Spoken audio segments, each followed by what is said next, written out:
বন্ধুরা, এবারকে ফিফা একটি দারুণ নিয়ম চালু করেছে।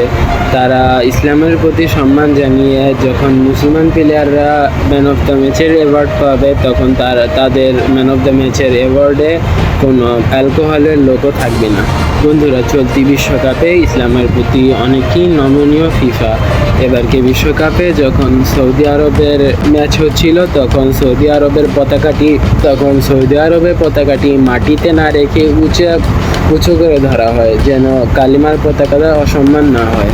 আবার ম্যাচ শেষে ম্যান অফ দ্য ম্যাচের পুরস্কার যদি কোনো মুসলমান পান, তখন তার ম্যান অফ দ্য ম্যাচের অ্যাওয়ার্ডে কোনো অ্যালকোহলের লোগো থাকে না। বন্ধুরা, চলতি বিশ্বকাপে ম্যান অফ দ্য ম্যাচের অ্যাওয়ার্ডের স্পন্সর জনপ্রিয় মদের ব্র্যান্ড মিচেলস আল্ট্রা। অ্যাওয়ার্ডের গায়েও লেখা আছে সেই ব্র্যান্ডের নাম। তবে মেসি, ভিনি, রোনাল্ডোদের হাতে থাকা অ্যাওয়ার্ডে নাম থাকলেও মুসলিম প্লেয়ারদের অ্যাওয়ার্ডে এই চিহ্ন নেই।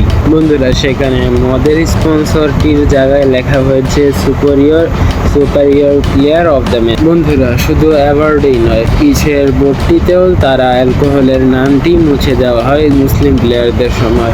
সেখানেও শুধু এতটুকু লিখে দেওয়া হয় superior player of the match. স্কটল্যান্ডের সাথে মরক্কোর ইসমাইল সাইবেরির দ্রুততম গোলে তার ম্যান অফ দ্য ম্যাচ অ্যাওয়ার্ডে কোনো মদের ব্র্যান্ডের ছবি দেখা যায় না।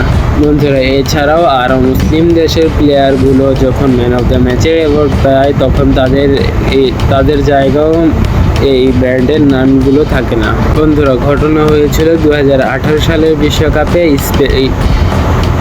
মিশরের গোলকিপার মোহাম্মদ এল সেনাদি অ্যালকোহলের ব্র্যান্ডের স্পন্সরশিপ থাকা অ্যাওয়ার্ডটি নিতে অস্বীকৃতি জানান, যা তখন তুমুল আলোচনায় আসে। মূলত তারপর থেকেই ফিফার যে কোনো আয়োজনে মুসলিম প্লেয়ারদের প্রতি সম্মান জানিয়ে যে কোনো অ্যাওয়ার্ডেই অ্যালকোহলের ব্র্যান্ডের নাম মুছে দেওয়া হয়। বন্ধুরা, এই তথ্যটি আপনাদের থেকে কেমন লাগেছে তা আমাদের কমেন্ট করে জানাতে পারেন।